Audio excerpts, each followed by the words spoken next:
Assalamualaikum warahmatullahi wabarakatuh. Perkenalkan, nama saya Eskina Audia Sherin dengan NIM 0604032078 dari Program Studi Manajemen Pendidikan Islam Fakultas Tarbiyah dan Keguruan UIN Sunan Ampel, Surabaya. Di sini saya akan menjelaskan tentang mata kuliah pengantar ilmu manajemen yang diampu oleh Bapak Muhammad Soleh, yaitu tentang pengertian dan batasan-batasan manajemen. Sebelum masuk ke pembahasan selanjutnya, terlebih dahulu saya akan menceritakan tentang pengalaman saya belajar di UIN Sunan Ampel, Surabaya, khususnya di Fakultas Tarbiyah dan Keguruan Prodi Manajemen Pendidikan Islam. Selama 2 semester menjalani kuliah dalam jaringan tentu bukan suatu hal yang mudah untuk saya dan teman-teman saya. Saya dan teman-teman harus bisa dengan cepat menyesuaikan diri, tetapi seiring berjalannya waktu kita bisa menikmati, menjalaninya, melihat situasi pandemi yang tidak tahu kapan berakhir yang mengharuskan kita untuk melakukan pembelajaran dari rumah. Saya sangat senang belajar di sini karena saya banyak mendapatkan hal-hal baru yang belum pernah saya dapatkan sebelumnya, yaitu seperti teman-teman baru, ilmu-ilmu baru, dan tentunya pengalaman-pengalaman baru.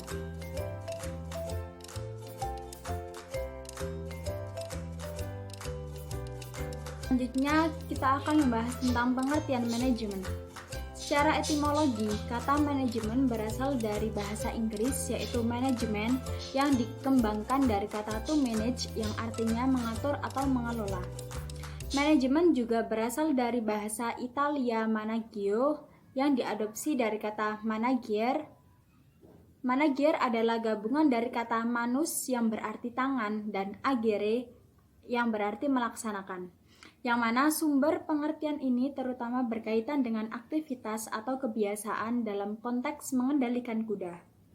Dalam bahasa Arab, manajemen juga dapat diartikan sebagai idaroh yang berasal dari kata adaroh, yaitu mengatur.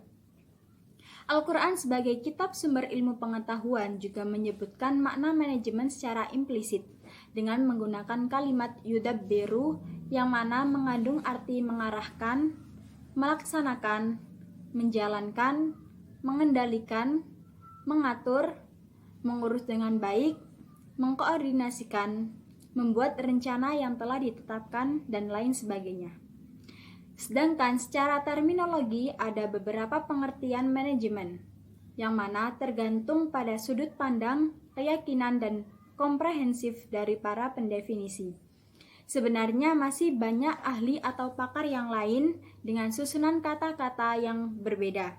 Namun, benang merahnya masih tetap sama dan dapat disimpulkan bahwa manajemen adalah ilmu dan seni dalam proses pengelolaan sumber daya atau research yang terbatas secara efektif dan efisien untuk mencapai tujuan.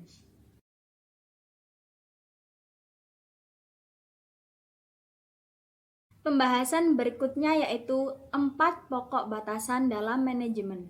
Yang pertama yaitu identitas manajemen sebagai suatu proses. Dalam manajemen tidak memperdulikan kecakapan atau keterampilan khusus seseorang, namun harus mampu melaksanakan rangkaian kegiatan yang saling berkaitan untuk mencapai tujuan yang diinginkan. Dalam hal ini, sangat menekankan pada tindakan yang dijalankan. Tercapainya suatu tujuan dalam organisasi akan sangat bergantung pada tindakan yang dijalankannya. Yang kedua yaitu fungsi-fungsi fundamental dalam manajemen. Terdapat 4 fungsi pokok dalam manajemen. 4 fungsi pokok tersebut dikenal sebagai POAC yang meliputi perencanaan atau planning, perorganisasian atau organizing, perbuatan atau tindakan atau actuating, dan pengawasan atau controlling. Fungsi dasar dalam perencanaan manajemen perencanaan yaitu planning merupakan proses dasar untuk memilih tujuan dan menetapkan bagaimana caranya mencapainya. Merencanakan berarti mengupayakan menggunakan sumber daya manusia atau human resource, sumber daya alam atau natural resource, dan sumber daya lainnya atau other resource untuk mencapai tujuan. Pengertian organisasi, pengorganisasian atau organizing adalah suatu langkah untuk mengidentifikasi, menetapkan, mengklarifikasi, dan mengatur berbagai kegiatan yang nyata atau terlihat dengan tujuan untuk mencapai tujuan yang telah ditetapkan. Pengorganisasian merupakan fungsi kedua dalam manajemen setelah perencanaan. Dengan perorganisasian, maka semua sumber daya akan berjalan dengan efektif dan efisien dalam mencapai tujuan. Selanjutnya, pengertian penggerakan atau actuating.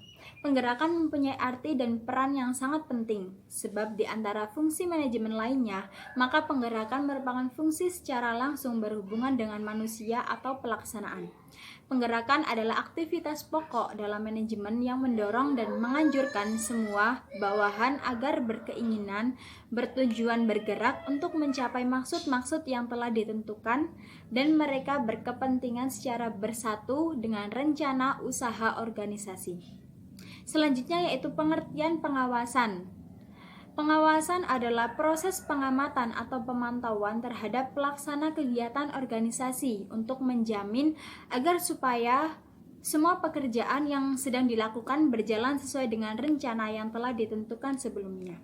Secara umum, pengawasan merupakan kunci keberhasilan manajemen. Karena adanya pengawasan suatu organisasi, perencanaan, kebijakan, dan upaya peningkatan mutu dapat dilaksanakan dengan baik dan benar. Dapat disimpulkan bahwa pengawasan atau controlling merupakan salah satu fungsi manajemen yang harus dilaksanakan oleh seorang pengawas atau controller untuk melakukan penyelesaian terhadap perencana dan sebagai kontrol terjadinya penyelewengan sehingga kegiatan yang dilaksanakan sesuai dengan yang direncanakan. Tujuan pengawasan tidak lain dan tidak bukan adalah untuk menemukan solusi yang tepat, yang efisien, dan efektif dalam mengatasi berbagai problema organisasi kependidikan. Yang ketiga yaitu arah proses dalam manajemen.